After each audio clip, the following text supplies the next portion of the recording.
So hello, it's great to have such a big audience here. I know that some of us are also watching us upstairs in the fireplace room, so big applause to them too. And we hope that a lot of people who couldn't join us live in Krakow for Portal Larp conference are still watching us in their homes. This is basically one of the founding stones of our idea for the conference, since, as you probably heard more than once, we want to cherish the diversity of LARP during this weekend in Krakow. So that's because we tried to make a survey to learn more about how we are different, and we wanted to follow up with the discussion.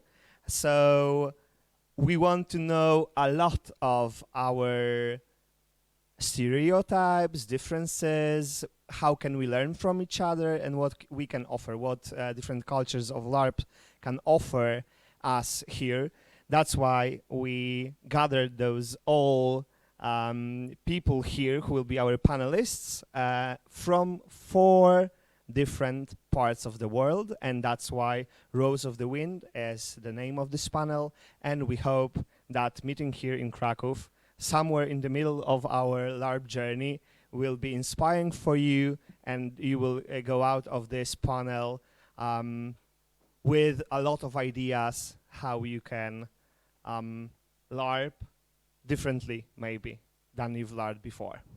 Exactly. I must say I'm very excited about it. This is my highlight of all the portal, because I really want to know how do we perceive it? How are the stereotypes? What do we think about each other? And this is the whole aim why we are meeting, to exchange our experience, to talk about it. So to discuss all these topics, we invited marvelous guests, and I'm very, very happy and thankful that you arrived from west and north and this and south here to the center of everything, of a universe. Krakow now is role-playing the center of universe, so you don't have to take it seriously that much, but Krakow likes to really much to play the center of everything. So from the West, we have Dr. Ruth Bitai-Balyko, organizer of ConQuest of Mythodea from Germany.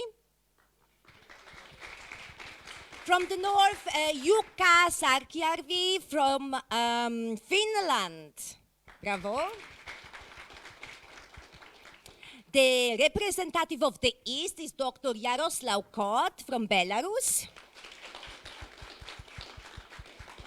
And from the far, far south is Dr. Alessandro Giovannucci from Italy. And now, so you can even get more excited, we will tell you a little bit more about those marvelous guests. And I will start with the West. So Dr. Ruth, like when I was thinking always about it, it's a Mythodea. I don't know if you heard about the 10,000 people LARP, but this is a person behind this. So Ruth has designed, written, organized, and played LARPs, theater, games, and shows for more than 18 years. She attended LARPs in the desert as well as on the open sea. She started out as a veterinarian, became a game designer, and works now full-time in LARP. Currently, she is working for Burgschneider and Live Adventure as the head event designer to make the big ones happen. The Mythodea LARPs, ConQuest of Mythodea, around 10,000 people, Jensei and Chroniken von Mythodea, around 1,500 people each. You can find more, of course, on the website. Thank you very much. Bravo. And now we go far, far to the north. How we imagine with all the snow and the darkness. And who stands behind all this snow and darkness is Jukka Särkijärvi. who is a con-runner, writer, translator, and editor. He has been LARPing for a decade, organizing events for 14 years, and has co-edited 5 books on LARP and role-playing games, including 2020 Knutepunkt book, What Do We Do When We Play? He has worked on RopeCon, Solmukhta, and the 2017 World Science Fiction Convention in Helsinki, as well as co-chairing MuseoCon for the Finnish Museum of Games.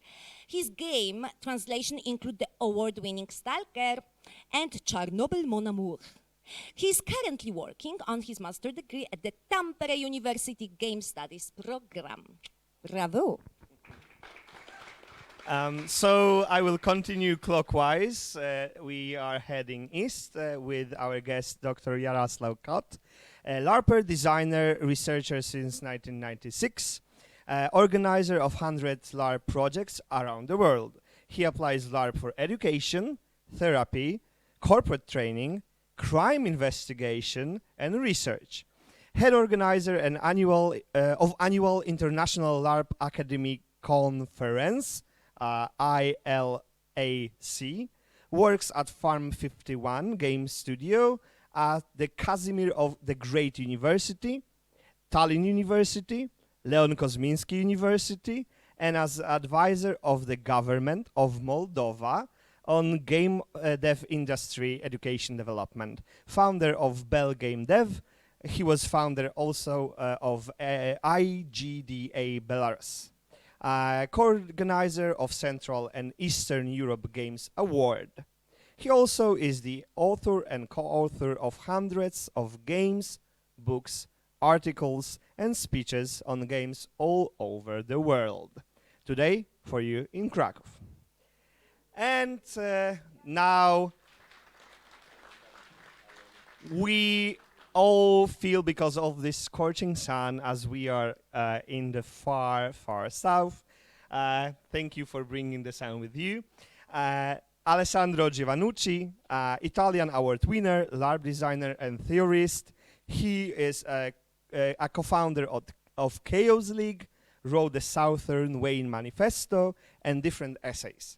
He's as a designer worked on different international LARPs, among them Sahara Expedition, Bunker 101, Miskatonic University. We can't wait for that. It will be taking place in Poland, if you didn't know. And first they came, his friendly, curious, and proud Antifa. And we'll be trying to host for you Patrycja Paula-Gas. And Marcin Słowikowski. So For those who don't know what means Słowik, it's a nightingale. yes, it Yes. is. So you can ask him for singing maybe later. Let's get back to the business. First of all, we are all very curious. Do you personally think we are that different between South, North, East, and West? Maybe it's just bullshit and we are all the same. Or maybe not.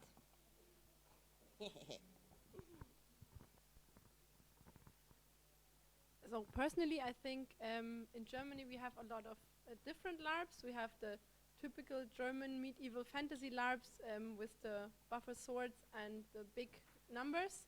And but we also have Nordic style LARPs or chamber LARPs or black box LARPs. So I don't know if you can say Germany is different, because I feel we borrowed and stole from everybody else. So I feel that we have all the types of LARP. At least I have seen every type of LARP in Germany. Yeah, we are different and not, I think, at the same time, because when we think about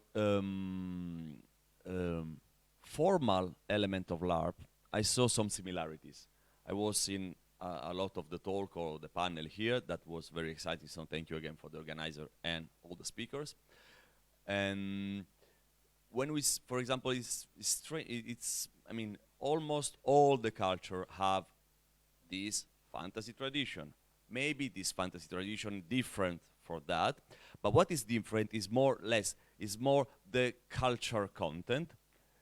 But I mean, when we go to structure, you can see some similarities. You know, it's like the birth of the agriculture. You can see in different parts of the world, different moment, but with some similarities. What is different is what we think about that. I think this is my first thing that maybe can provoke some ideas. Hello. Okay. I would agree with colleague. It's different and it's similar in a lot of extent. What is the main difference is, of course, language matters. Where people play in English, they more communicate and they exchange ideas. Every culture, nation has its own path, so they have their own culture of LARP. And also, when they start to communicating, they enrich and increase diversity. It's trick to retain your own identity in LARP, to keep it, not to change it with big LARP trends in the world. But there are differences in what people like and what they want to play in every culture. Economic situation matters, political situation, and of course, like cultural communication, so to say. Yeah. So it's both. Yeah. Like, I'm not sure if there is much that I can add to that. Yeah. No, not really. But personally, you think, do we differ? Yeah, there's always cultural differences. You see when you travel to other places to LARP. Like in Finland, I once had a character sheet that was 50 pages long. You don't see that anywhere else.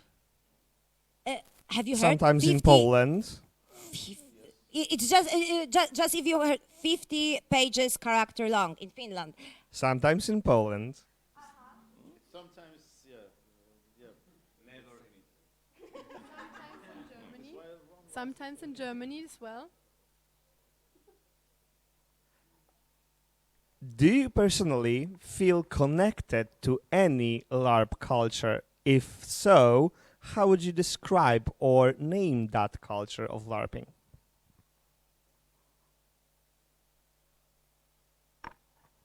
I would call myself a Nordic LARPer, as opposed to a Finnish LARPer. I mean, I play a lot of international games, a lot of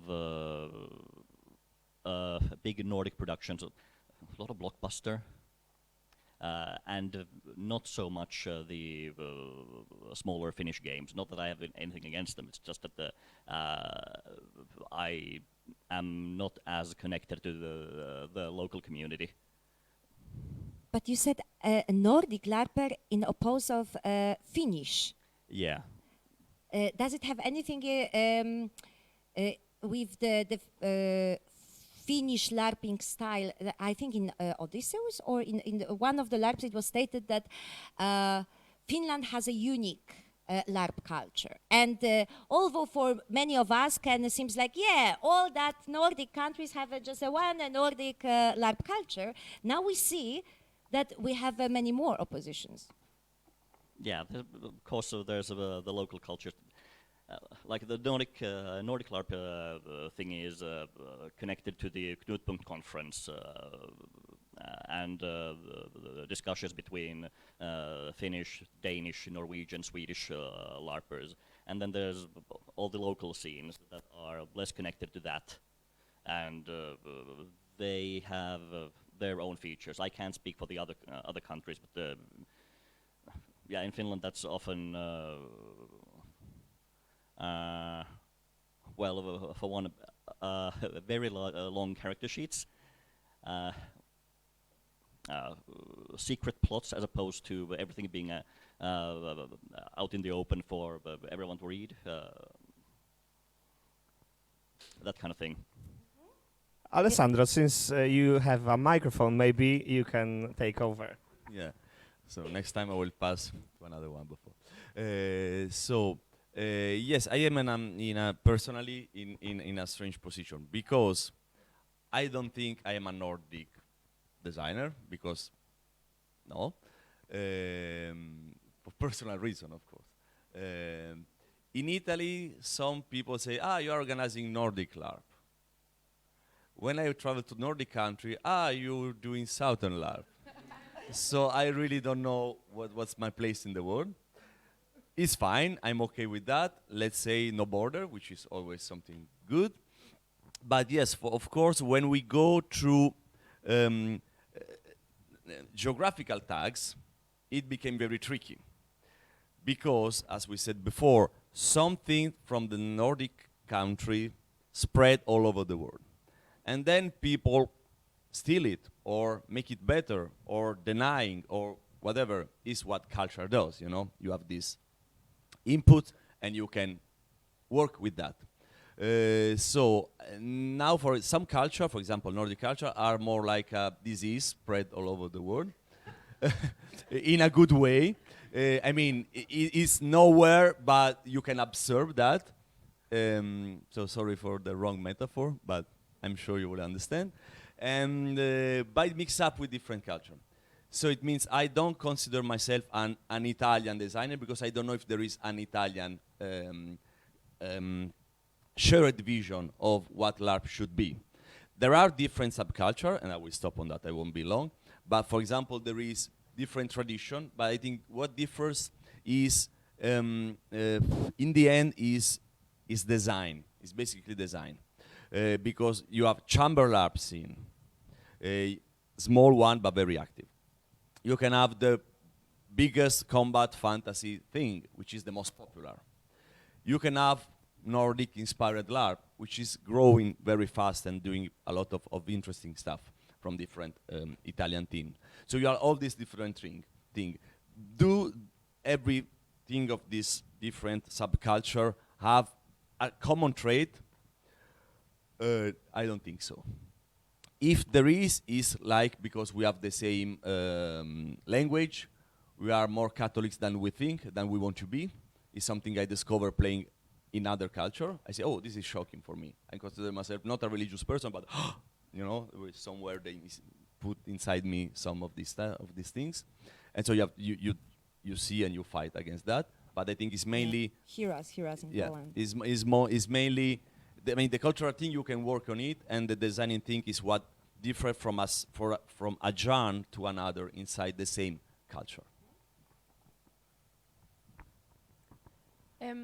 Yeah, so I prefer the dramatic and theatrical LARPs, and whatever that means. So I feel that in every style of LARP, one can find dramatic scenes or deep character play, even if it's a buffer LARP or the big LARP or whatever. But yeah, so I like the Nordic style LARPs. I've been to almost any kind of LARP, I guess, but I haven't seen I haven't seen it all yet. So I'm still trying to explore more different styles of LARP. But I feel every form has something that you can like or love about it. So basically, I have a huge problem to say this is my favorite because I like the drama in the LARP. So basically, that is the common thing. Yeah. I think we approach this definition wrongly. There are two things you can define yourself as a LARPer, as a player. I guess that's where you play mainly, and you identify yourself with the community where you play, those who cater to you. And as LARP organizer, you need to identify yourself with community you cater. If I would live in Belarus and Poland and people who would come to play my games would be British, I would be a British LARP organizer.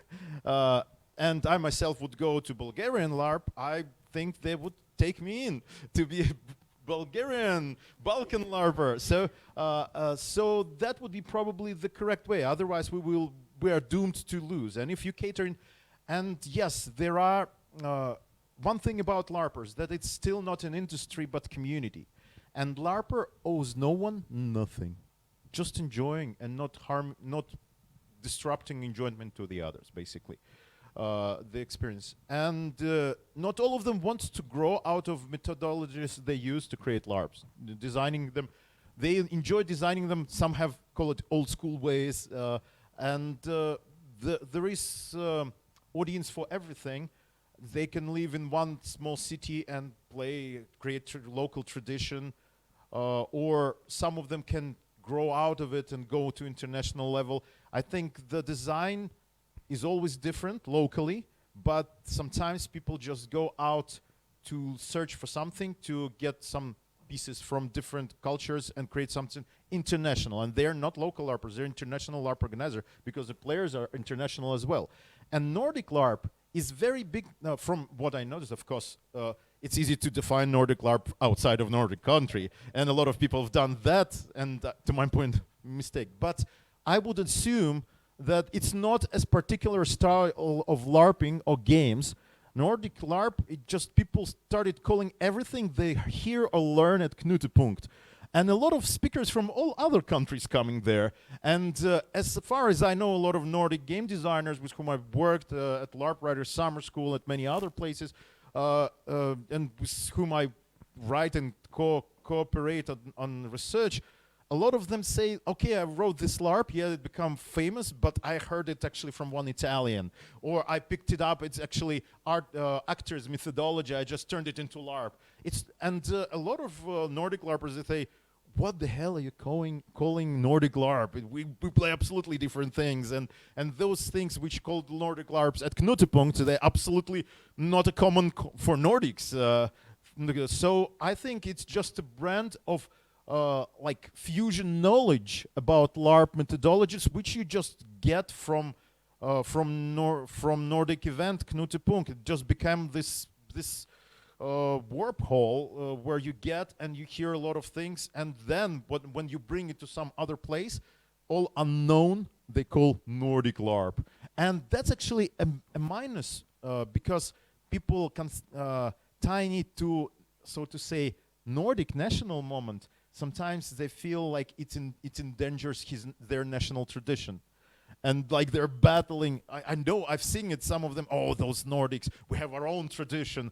And they like put it on the other scale of, on the other like part of the scales. And that actually, it looks comical because it's not, it just, when you get to a certain level, you change your local tradition because you cater to not LARPers even. You just have to grow up. It's a professional level LARP. At one of the Knutpunkts, there was this very brave statement that Nordic LARP doesn't exist. And who knows, maybe that's what it is. Well, it was made by Nordic, so it's a pretty good statement. We should hear them out at least. I really love that we are talking about it because it's mainly like overused and everything is called Nordic style, even when it was made somewhere else but presented on. So thank you for this point. But when we already started going into with what LARP culture you identify yourself, and now we see that it's a very complicated thing. Let's try to jump into see what happens in your regions, and what kind of qualities are distinctive for a West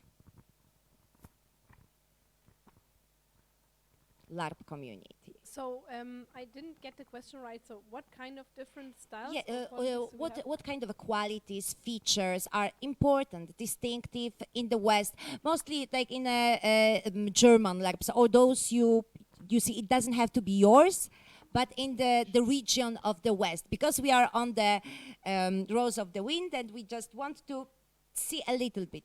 You can generalize in a way. Yeah, so I'm trying to generalize without being too bold about that. So, but maybe... Yes, be bold, why not? Yeah, maybe in Germany there is something that is maybe different, but a lot of German players may play to win. So basically the play style is a bit like, hey, we have to win this LARP.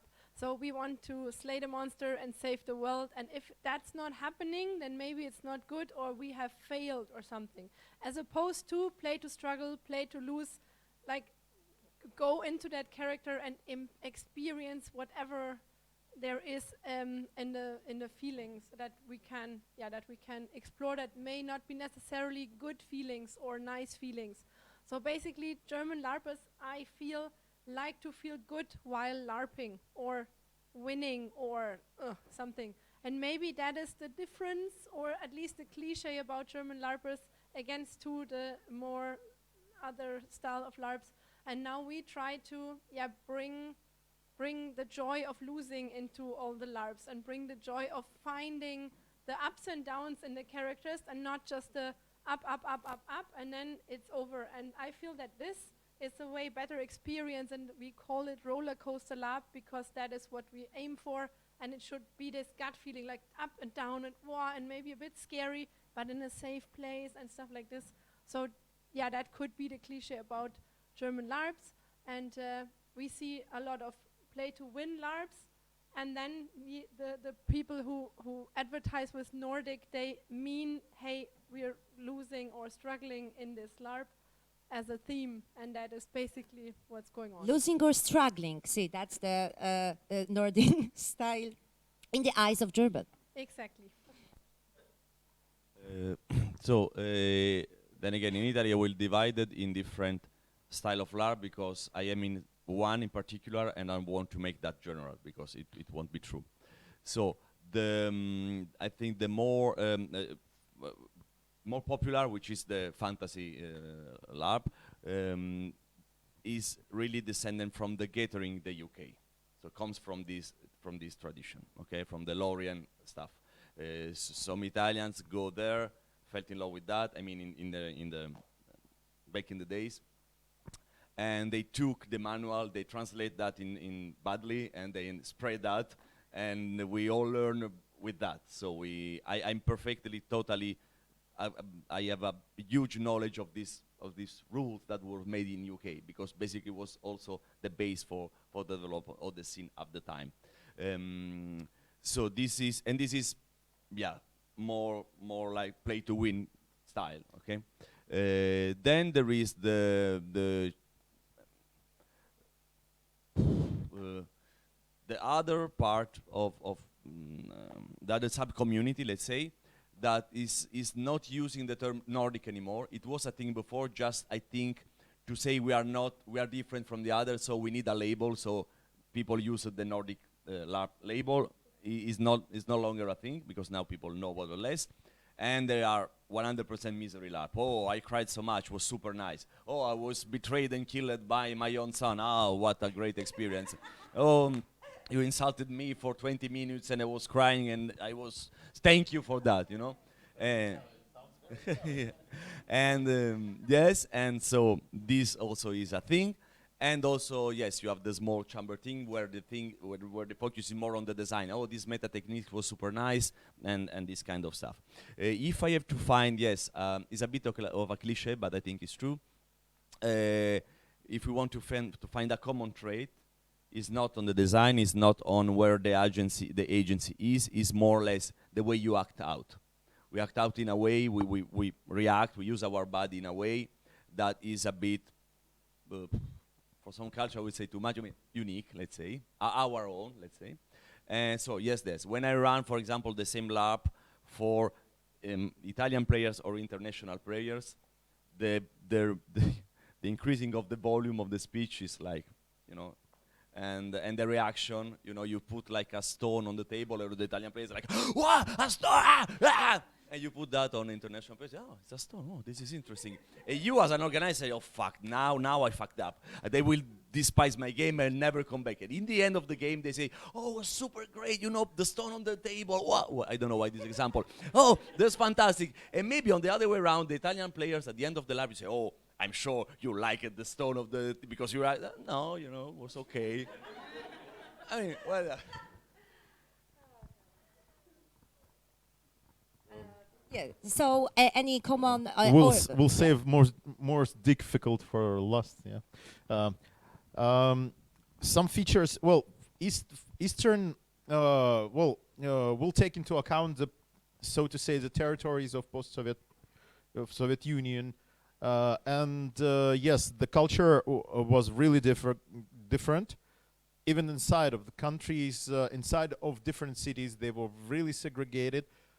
There was period when it actually span out from historical reenactment, and actually, even before that, it was promoted by communists. There were books written which they hoped that children will play out. It was invented by Innocenty Zhukov, creator of Pioneers. He was actually invented this methodology, writing books so children could play it out. And he was organizing LARPs during October revolutions. 700 children LARP. I'm sorry, that was a formal education It was in school? He actually was also, even though he was famous abroad as well, he was actually middle school teacher. But this was like it was his own initiative. It wasn't official. He just announced to everyone, we will play and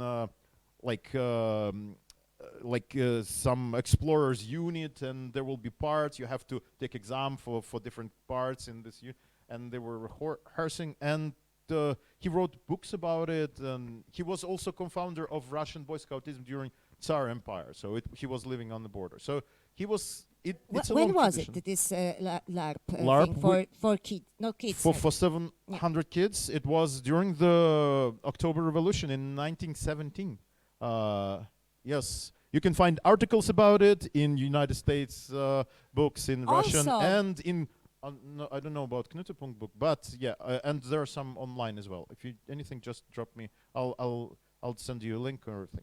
Free literature. about You it. can Other put feature. them in the comments for this live stream, I Totally. believe. This People is would like Yes, to, yes. to read it. Yes, it was kind of difficult to write about it in English because Innocenty is like biblical name, but Americans would turn it into Innocent Zhukov, and it sounded kind of weird, Innocent Zhukov. But he was really interesting. He also was doing a lot of fantasy sculpturing, and was one of the first. He was writing science fiction at the beginning of 20th century. Pretty interesting guy. So there was a long tradition which span out from education and interesting education, like role-playing culture was part of the formal. Then it died out. Then they even organized like training for huge factories, like on state scale. So it somehow later, of course, got its revival with the translation of The Lord of the Rings into Russian, but it was terrible translation. It was like The Keepers, and the book was like 4 times thinner than initial book. So they skipped a lot. Probably there was like an interpreter who just would cut everything he doesn't. But then we started playing just basic The Lord of the Rings LARPs. We had the biggest one for all Soviet Union territories once a year. It was organized in different countries, in different places every time, and there were like battles. Indeed, like tens of thousands. Yes, there were battles like thousands and thousands of people. Then they started drying out a little because local communities started catering, more people were coming in. Also, culture of clubs started to die with development of internet. And well, it's a big story. Right now, in some republics, there are no LARPers almost at all. For example, Moldova, a lot of Moldovians got absorbed by Ukrainian.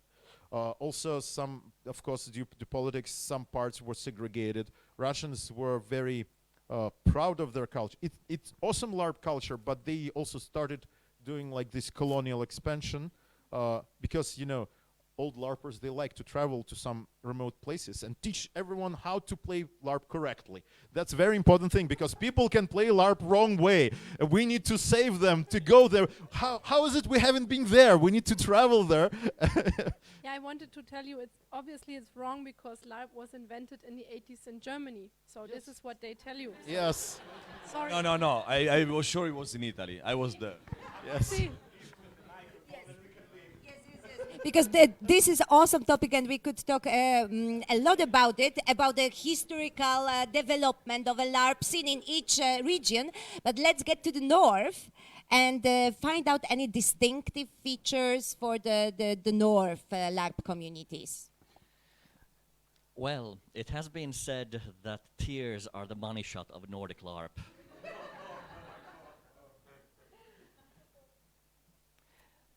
So yeah, the distinct features.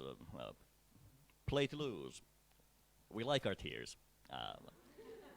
Overt politics. Artistic ambition. And we really like to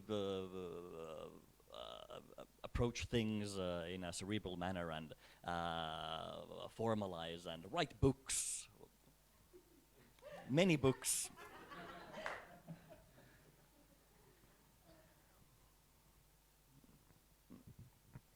Have you ever experienced something I would call a LARP culture shock? Indeed, I have, actually, because I went to an Italian LARP, Battle for Villages. And that was so awesome, because we were going into a scene, into this nice wooden building that had this amazing village in there, and we went there, and the scene was great, like a movie, and we were going in there, and everybody was acting, and they looked so nice in their sharp Italian costumes, and we were like, wow, this is awesome. And then the scene stopped, and people were like, wow, you acted so awesome, blah, blah, blah. And I'm like, huh? What happened? So they broke the scene to talk about how cool they were, and everybody was totally fine with that. And we're like, what?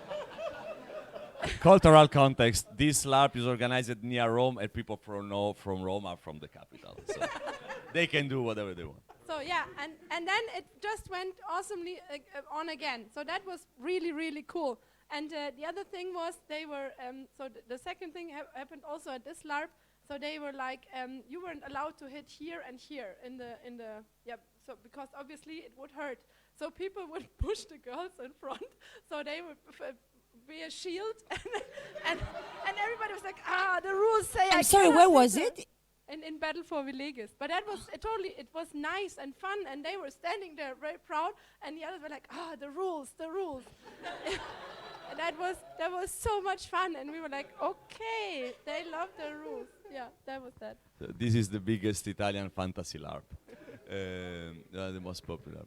I will do a short answer, because I have a long history of cultural LARP shock, especially when dealing with international players or organizer, because I have this.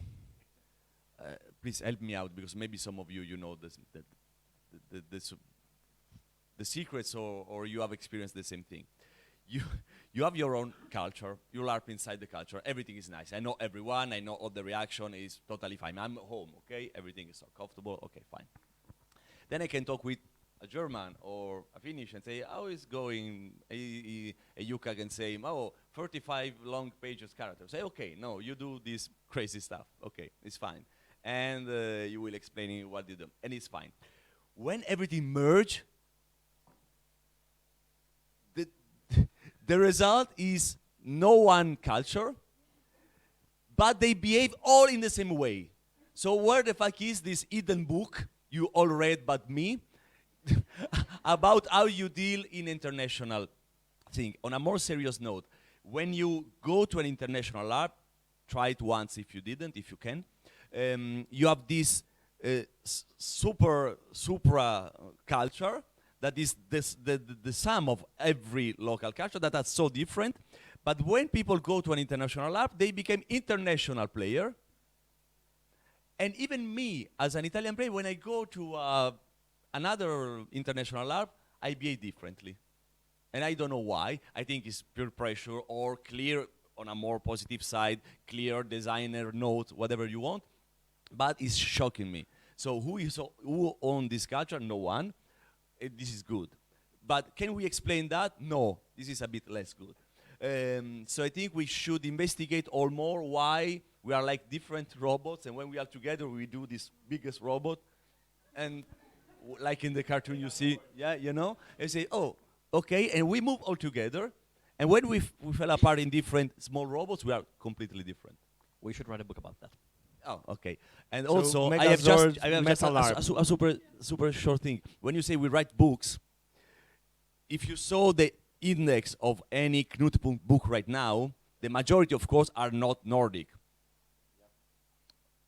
Depends a bit. You but were the not editor always. of one of my articles, Fight. so thank you. No, I mean, it's not. I'm not criticized, but I say even we think it's Nordic. When we go into the details, it's not. But it hosted on a Nordic platform, so this is something interesting. So cultural shock. LARP, cultural shock.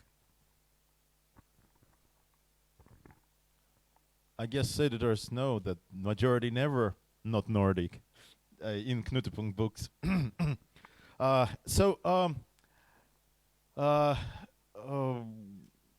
Cultural shocks.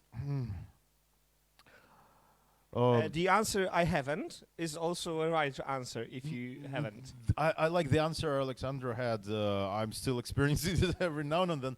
But a very big cultural shock was first when I got to international scene. Out of the thing is that you on international scene, international LARPers had much more care about each other and about masters, because well, of course, I had LARP cultural shocks in some games when game was huge at like 1,500 LARPers, but game master every time is drunk dead, and they're actually beating him up every time, and they're looking, is there some conflict, and they're finding him, he's drunk and he's stand, they beat him up, and then they come to his next LARP next month all the same, and they play the same.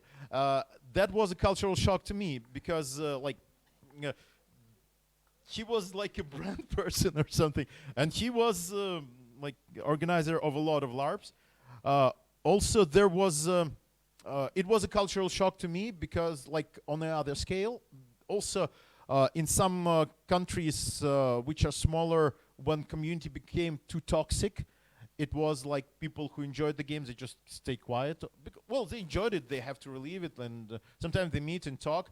But people who didn't, they like, oh yeah, let's talk about it. And after a game, you get a lot of this negative and creative game dev, game designer team. They're very vulnerable after being creative, having this immense effort.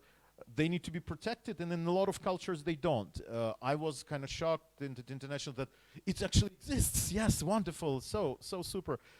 And I liked it because in those cultures which are not used to being served like private property and so on, like raised by communism, they don't have respect to someone else's work, and that is actually noticed. And I love that it could be brought in, and when this as if Nordic actually went into the country, it actually looked awesome, because otherwise you have to just scare them away. Also, I hated that moment when someone new organizes LARP and everyone comes in like, okay, we'll play it.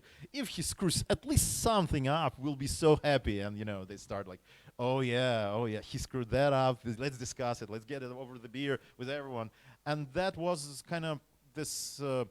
It's like, I guess it's when community got to a certain point, it needs to expand. You need to bring more people in, so the opinion would stop. Like they wouldn't support each other. Would get also third opinion and something. And I love that. I also cultural shock was to me when, at one point, I've met Thomas Harvianin, and he said, "Oh, you're writing about LARP in Russian? Crazy." And I'm like, someone actually cares about it? Someone, and like, yeah, there's so, let's get in our book. And I'm like, there are books about it? And like, yeah, come over here.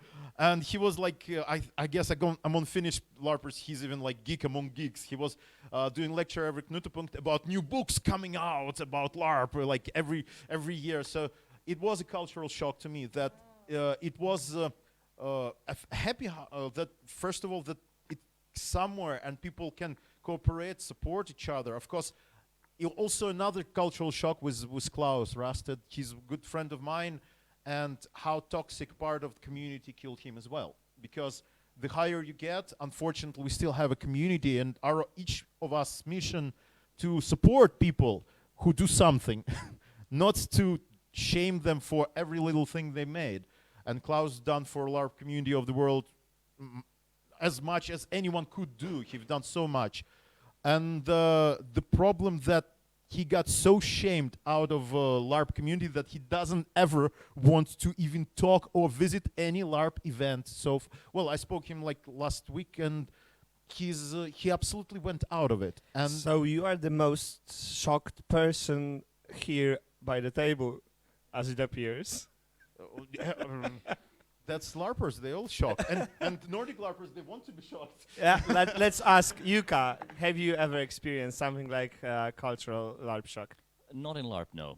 In tabletop role-playing games, yes. But I came, like my LARPing career started basically in the international, the Nordic scenes, and you learn to keep an open mind very fast and approach things with an air of learning.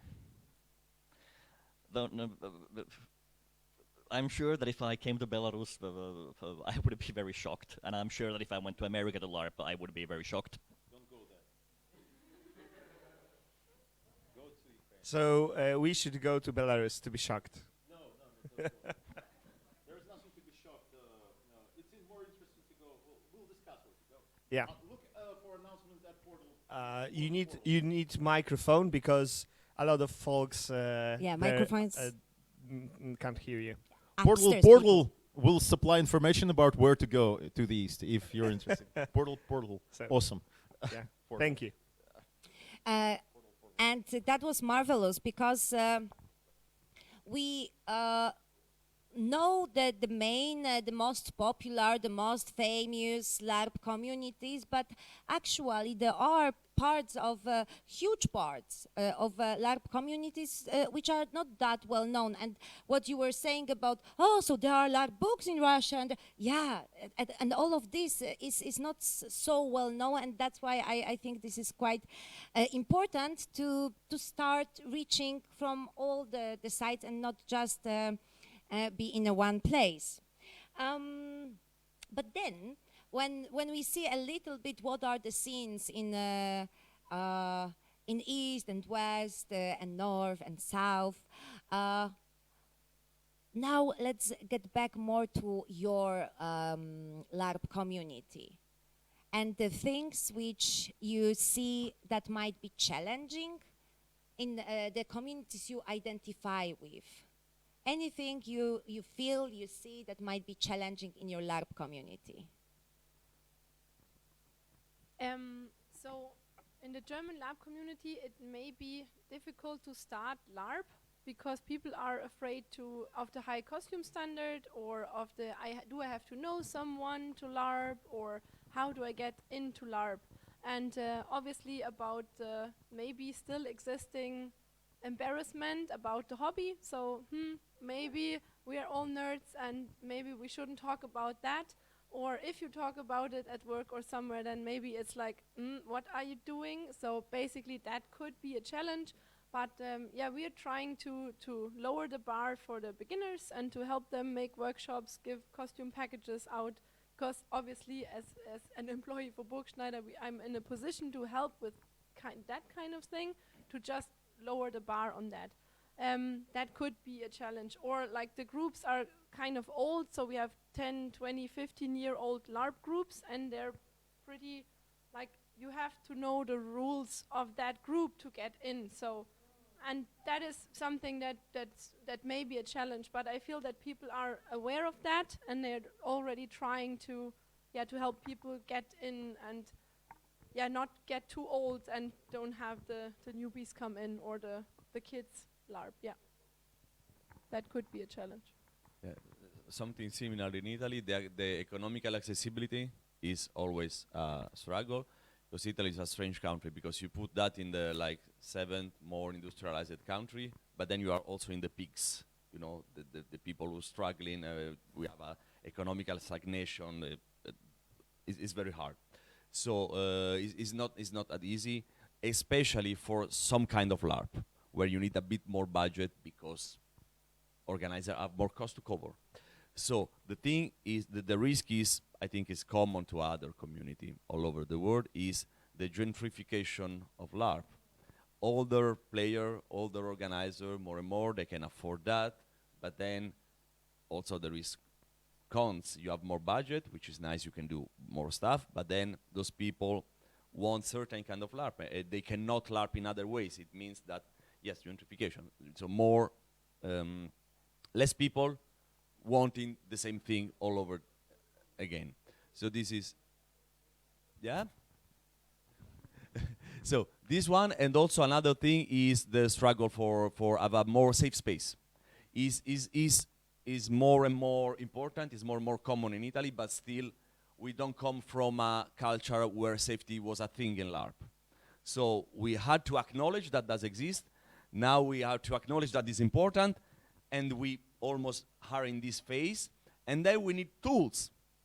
So we are the most generic tools, but I think we also need tools that are specific to our region, because I cannot just copy paste some safety measure for another culture, where, for example, hugging is something that embarrasses you, so they are safety measure about not hugging people.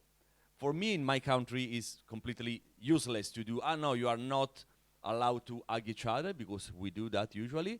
And if I copy paste these mechanics, people will say, oh, your safety is a joke, because you are asking things that are not relevant to me. So you are just trying to impose in something. So we need to adjust to our culture what we learn from other culture. And this is a culture work, and it will take times, but I think it's battle is worth to fight as a future challenge. Just to say it again, so in Germany it's not, or it can be a problem with money and the financial aspect of LARP, but the most important thing is to be able to bring up the courage to do this LARP and not embarrass yourself, or I will look silly because of the costume standard, not necessarily because of the money, but I will never have the time or the dedication or whatever to be as great as blah blah blah.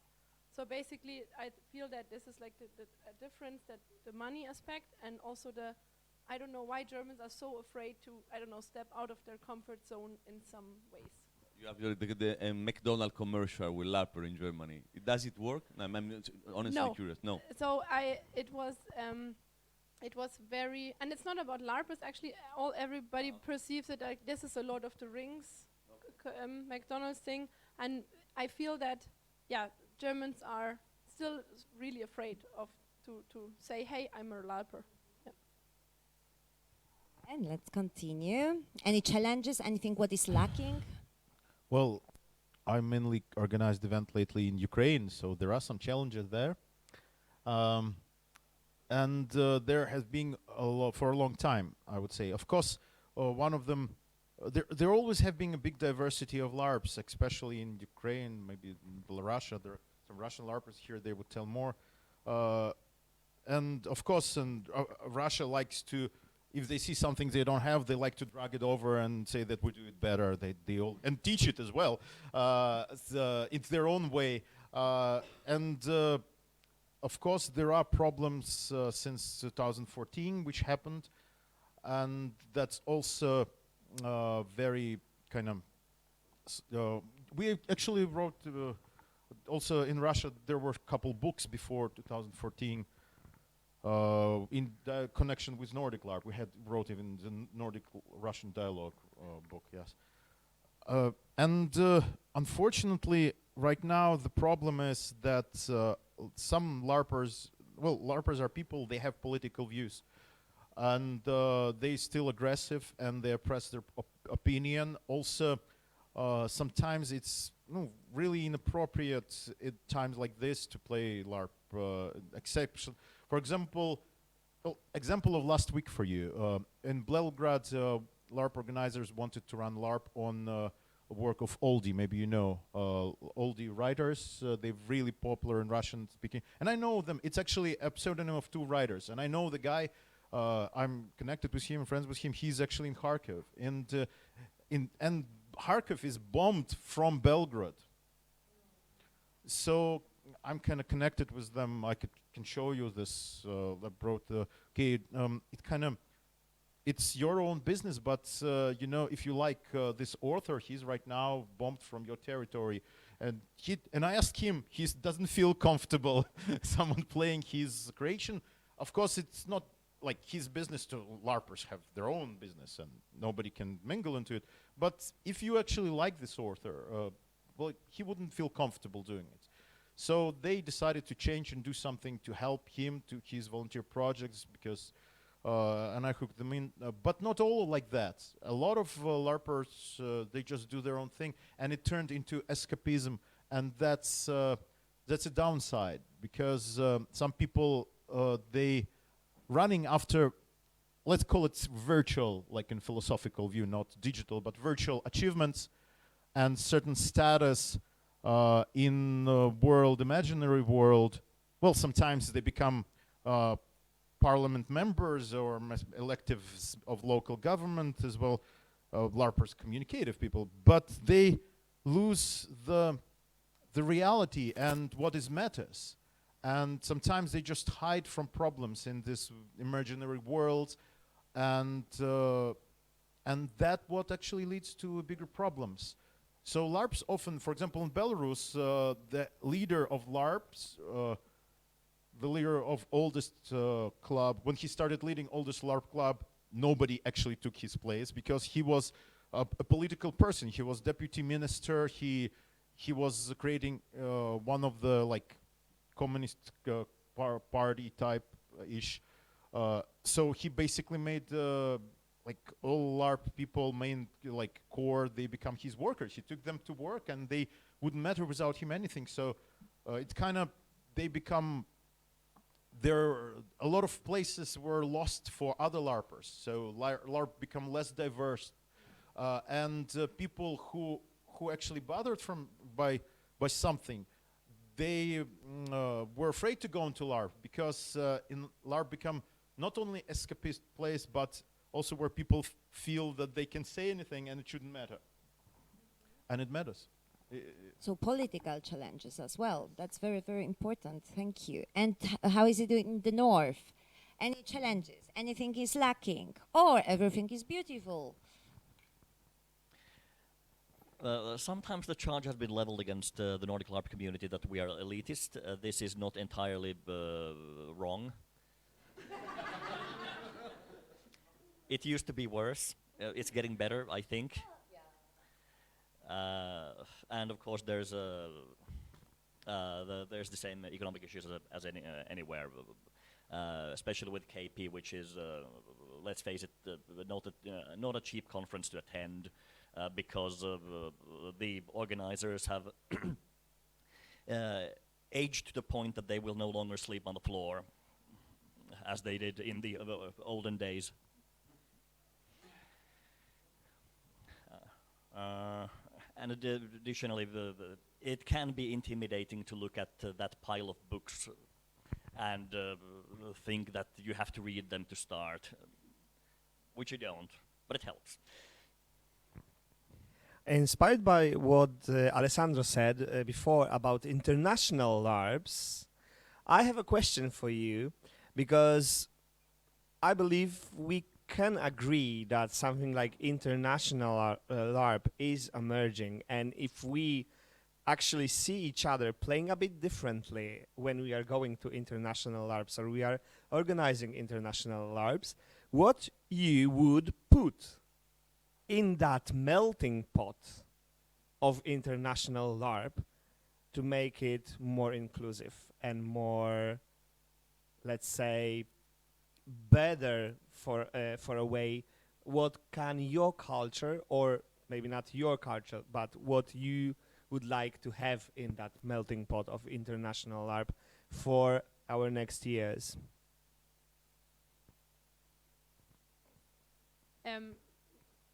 I find that this is a difficult question because, yeah, it is a melting pot and it takes from any culture anyway. But what I really like about it is that while you LARP somewhere international, you get to see the place where you LARP as well. So maybe if you have an international LARP, I don't know, in Marrakesh or somewhere, it would be cool to, I don't know, include the place around it. So just have this city tour there as well. or just tell, I don't know, 1 hour about the country you're in, or what is happening here. Or if you go to Italy, I don't know, tell about the next nice city and stuff like this, because the LARP is like a boat or something. You don't leave it, or like this Robinson Club hotel thingy, and you don't get to experience the internationality enough, I guess. So I would like to have something what is outside of your window as well. That would be nice.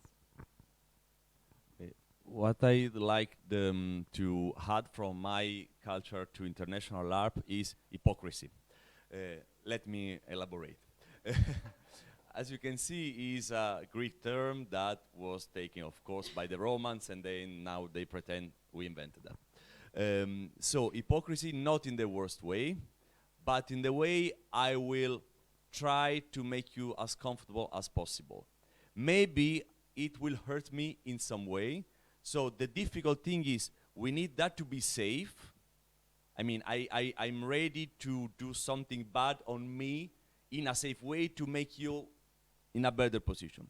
Because sometimes I saw like personal boundaries as very important, but sometimes I saw, no, this is my personal boundary. But I saw probably we can work a bit on that if we have the tools.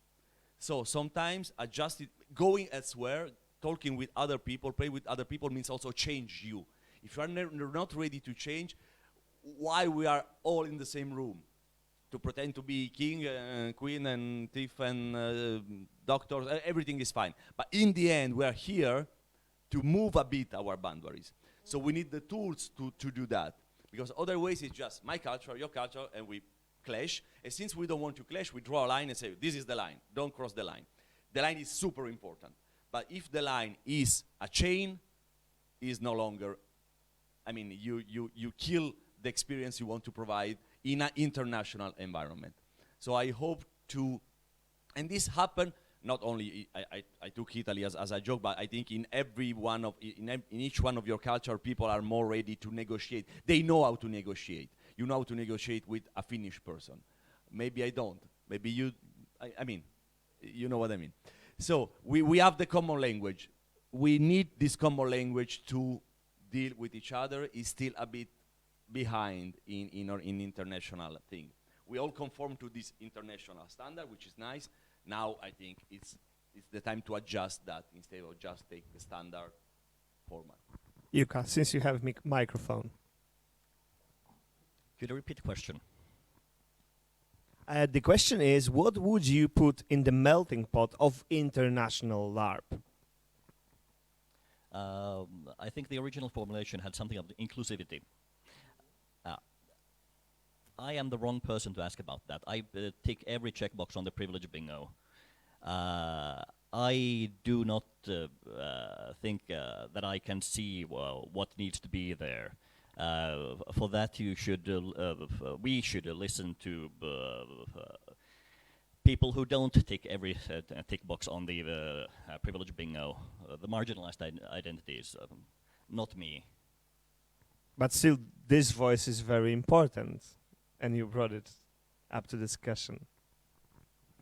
Beautiful. Yaroslav? It's interesting that, as previous speakers mentioned, Ukrainian, for example, game developing thing is not, well, not that different, for example, from Polish. Also a lot of companies who develop different arts and crafts, like costumes and everything, on very professional level, catering throughout the world, just like in Poland. Also a lot of awesome venues and so on, but I guess even though LARP communities very similar now when they developed a certain level, they also very different because you have a lot of craftsmen, but they do different things, hopefully, unless it's the Ring of Power. Everyone does that now. It's not called the One anymore, I guess. So I guess we just would, all other communities would add their own unique features of what you already have there to create diversity, I guess, just like the Nordic colleague mentioned. We would add us. You don't have us? We can add us. From myself, I would add curiosity, to be curious about what we can expect from others and being a bit more open for something different, because we differ. Very nice and very beautiful, in my opinion. And curiosity is also in our code of conduct and statute here, because we really want to encourage it.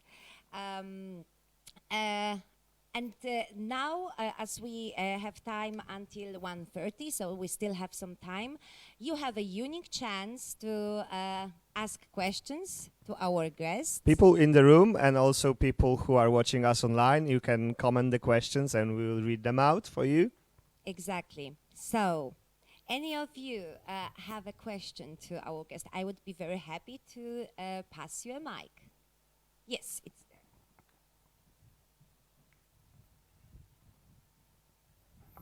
Which difference do you think is bigger? Which difference do you think is bigger? A difference between LARPers in various, for example, countries, or a difference within the LARPers within one country? Like, is for example, German LARPer different from Italian LARPer, or German LARPers are more different among themselves than generic? So in my opinion, like I said before, I feel that every LARPer has already jumped across their shadow to go to a hobby, to take a silly costume and do imaginary things. So maybe the LARPers are more unique or more similar to each other over the world. But in Germany, the LARP groups or the LARP traditions, they vary a lot. So some people say, no, only medieval fantasy things, and then the others say, no, I will never go to that again because I have been there 10 times. And so now they open all the hard lines between themselves, and that's sometimes a bit sad. So For me, the difference is I'm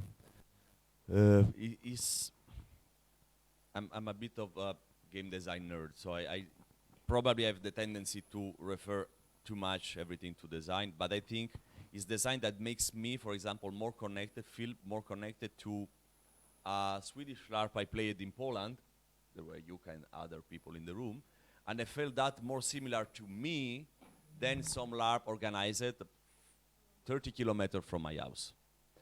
Because there were things that spoke to me, because the format, because the setting, because the interaction, the user experience. And so I think this can connect people all around the world.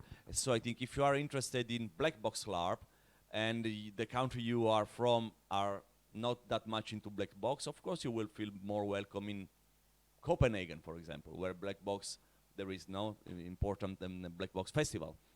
And so I think it's more what you are looking for that connects you with the other.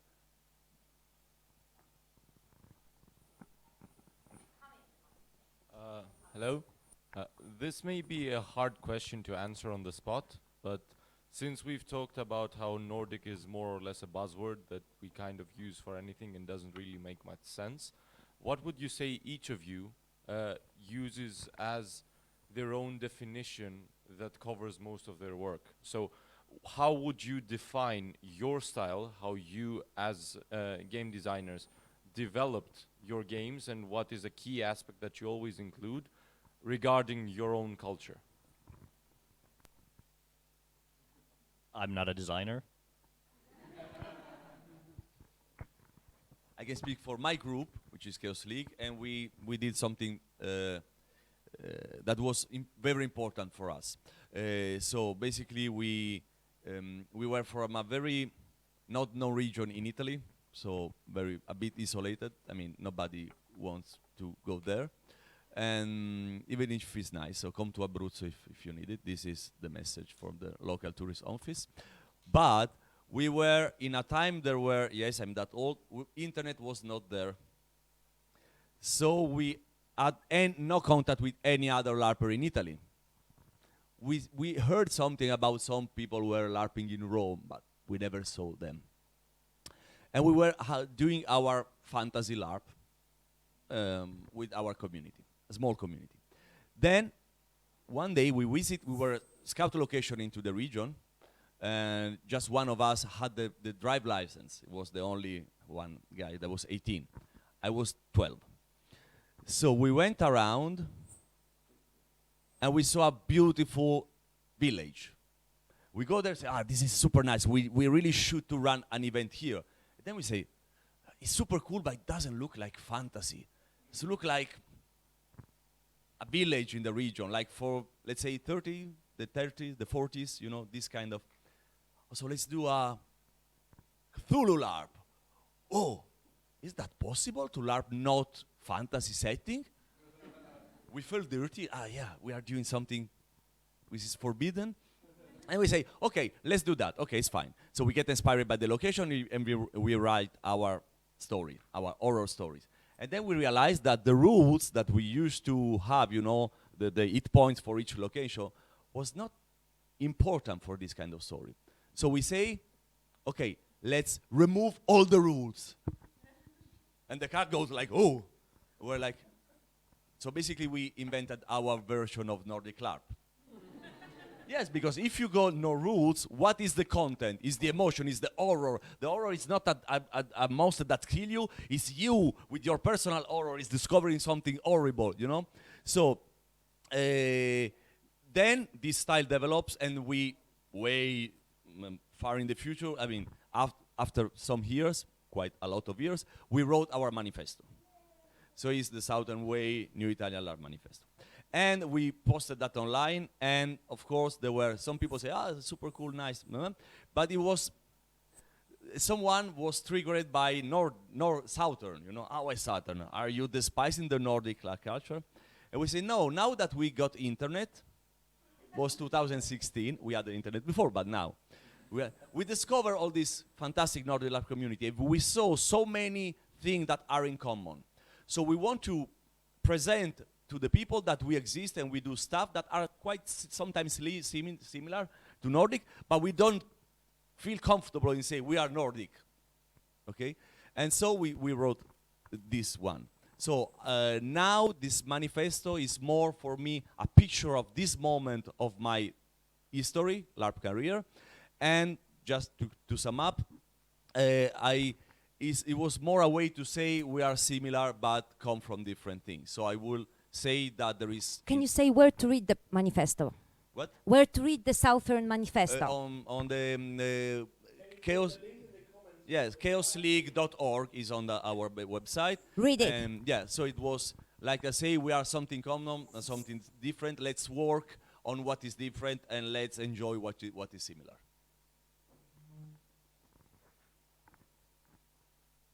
Yeah, so I don't think that we have a good definition of what we do yet, but yeah, we try to combine all the good stuff, obviously, because that is always the game, or always the aim of progress, maybe. So the thing is, we try to give the big LARPs also deepness and meaning, and without making it mandatory. So you can do whatever you like, but if you look for the deepness or the character ups and downs, you can enjoy that as well, without getting bored or say, the only thing you can do is fighting on the big LARPs. So this is what we try to do, more drama LARP or more roller coaster LARP, while not forgetting that the fun is in the big battles to find as well. So since we have some more questions, if I could be asking for shorter answers, so everybody gets the chance to ask theirs. Hello. Since we're talking about diversity, do you think that if we take the four of you and bring you to the design room upstairs, you can make a LARP as a team? Yes, we will make awesome LARP. Prove it! That would be cool. we have 10 minutes or what is it? 10-minute LARP, yeah. I feel. Raz, dwa, słychać? Well, we would like it. I don't know about you, but we'll enjoy ourselves. Hello. I have a question.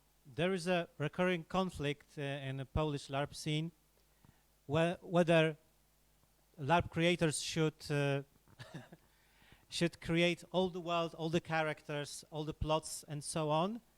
And the other is that game master should create kind of a boundaries, kind of a skeleton, and the players just create characters, create factions.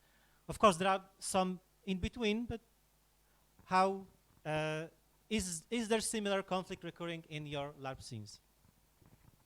In the German lab scene, it's totally common that all the players bring their own characters. So the organizers just give you the setting and the event, and then all the characters, some are 20 years old or stuff like this, they come and they have their own history, the characters, and this is totally common for us. But we have LARPs in Germany where organizers write everything. So we have both, and it kind of works. Everybody can choose whatever they like.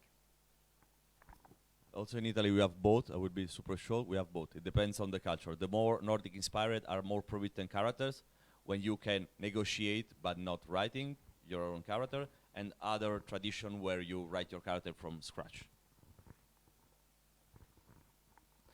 I believe there's been a rather vocal conversation about whether LARPs are written or designed, but Alessandro would know more about that.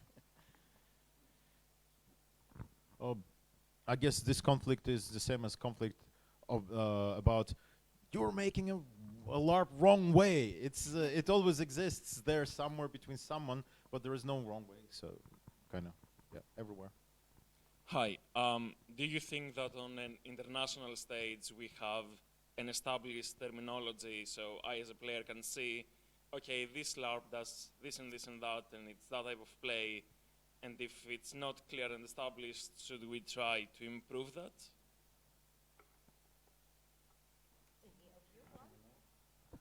Well, terminology, I guess everyone stumbled upon terminology, and it's a problem because there is a national pride of every community having their own terminology. And there was attempt, for example, we published Nordic Russian, for example, in Knutepunkt book, we published Nordic Russian vocabulary of terminology, and then it was republished in Nordic Russian dialogue book, just to introduce concepts.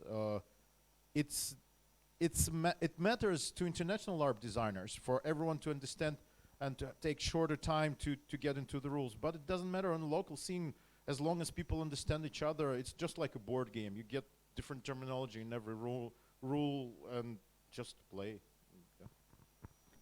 Yeah. Is this thing on? Yeah. Okay. Hi there. So I will just tie in with this question. It was mentioned that international LARPs are emerging.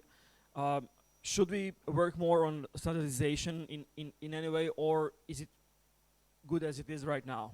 Thank you. You said standardization? No. Yeah, standardization. Okay. Of what aspect? You can in general? I mean, any anyway, what the person that comes to LARP should expect, what kind of what types of events, you know, on any level. Okay. I think having a standard in communication can be okay. I mean, that way I know. The problem is who set the standard. But let's say in a perfect world is super nice that everyone knows this LARP is this, this, and this. You won't be disappointed. The expectation management will be super okay because those are the things I, as a designer, I expect you to do, and blah, blah. This is totally okay. I dream that it will happen. What I think should not be standard is the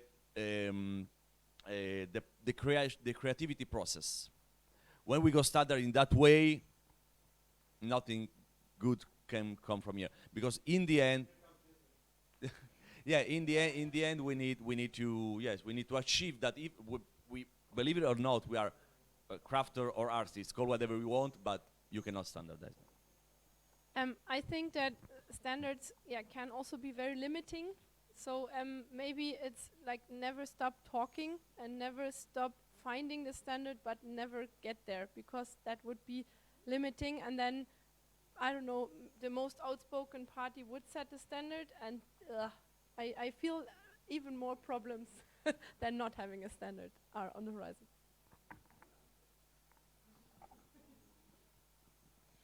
Hello, and thank you, Shiro, for the wonderful pass to my question. that you kept using the term international LARP. If you think about it, right now, the international LARPs are 90% one culture that railroads the other 10%, which is all the other cultures like smashed together. And if you think about it, that scale works for every relatively big LARP in every country. So we're using international LARP term as opposed to what? Yeah, so I only use the term international LARP, and people from everywhere come, and the language there is English. So basically that is very broad definition, because I feel that this is the common base. Everything else is really not standardized. So there are something that I think is not standardized, I mean, on paper, but more or less you can hear that, you know. You have some things that are more and more similar from one international app to other. It's not clear, but you kind of feel it if you are here. I think. We need to clear what we're talking about. International LARPs, which we create for enjoyment, just as a hobby, or professional created LARPs. Because when you provide LARP as a service, there should be and will be standardization, like general data protection regulation and many other legal requirements, safety measures, and so on, like medic on the side all the time. But if we're talking about professional LARPs, but we should distinguish them, because LARP community is still a community, and when there's community, it's subculture, freedom, own risks, and so on. If you create professional and you gain profit from it, you're a professional company which provides service, then of course there should be a lot of documents and a lot of standardization. If you do it for children, even more. That's definitely it. But you need to separate them. So Ruth brought up a number of times embarrassment as a barrier of entry to the hobby, and I'm curious to know about how the general perception of the hobby is in your country and how it has been changing. So yeah, I feel that in the past people were more embarrassed by telling that this was their hobby, but now the video games and now the more fantasy movies coming up, and the cosplay scene is getting bigger and bigger, and obviously escape rooms are a thing. So people can explain better to their colleagues or co-workers or even families what they're doing, that it is changing and it's not as embarrassing as before, and generally being a nerd is more cool these days than it has been before, but it's still a huge step. And if you have a costume in your garden, then people will approach you, but most of them will be friendly. And I think this experience is something very important, that most people approach you out of curiosity and not to make fun of you. Making fun only happens when you're not there, and or hate in the internet or something, when you're not face to face. Because if you're face to face, then most of the time, I think all of the times I had any encounters were really positive. So I hope it changes even more, but I feel it should change even faster to bring more people into the hobby. Yeah. Also, quick perspective on Italian side. Probably is a bit more of shame in going to more fantasy or not real setting, because you don't want to show up to your colleague. I mean, every LARPer is afraid of the colleagues. He's the worst, he's the enemy we need to fight. You know, the shame is always the colleague. So I don't know what. And so if I dress up as an orc, an elf, or a sort of fairy tale character, it's a bit more embarrassing. When I go to more Nordic-inspired LARP, people are more able to say that they are cool, because I will spend 4 days in the Sahara Desert. You've never been there, you fucking colleagues, you know? So I can tell you that. I saw people were more okay with that, even if in the Sahara Desert they were dressed up like in the 20s, or like a soldier, or like archaeologists. But it was like, you see, I traveled. It's an adult stuff to do, you know? Yeah, I think in Finland we settled the question of whether LARPing is cool around the time they tricked out a school into a spaceship for Odysseus and got reported in every major media in the country. And now we are having to deal with no longer being the outcast nerds. I would say that in a lot of countries of the East, a lot of LARPers put a lot of effort for LARP to be known to people and heard in mass media and be respected. At the beginning, first of all, of course, as educational measure, it was relatively known. So yes, LARPers are growing. They get different statuses, and now a child can say, "Hey, I'm LARPer." Yeah, but look, that guy, he's like minister deputy. He's also a LARPer. I'm like, okay, maybe it's okay. And I remember that some Nordic ambassador would actually open some events, international events, and would. I'm a LARPer or I'm a battle gamer or whatever, and it actually adds to the respect. Yes, of course. Yeah, I forgot that before or in the old days, all the TV shows about LARPers were like, ha ha ha, you're the crazy kids, and now upcoming is a very serious LARP documentation about us and the big companies and all the LARP scene in Germany, which is very well researched. And the guy who approached us, he was like really, knowing his stuff before he talked to us, and that was surprising. So it wasn't like, hey, you dress up in the evening and on the weekend, and now he was like, blah blah, this term and Nordic and safety and everything, and I was like, he did his research. So that is kind of also changing the media, portraying us in a better way now. Yeah, there were 2 articles that went out in the recent times, one from the New Yorker, that one from the Guardian. So, I mean, it's always not exactly entirely true or entirely correct, which is in the article, but it is a huge step. Those crazy Polish LARPers pretending to be Americans in Ohio, right? Oh, we could just talk and talk about all of this, and we will, because Portal is not finished yet.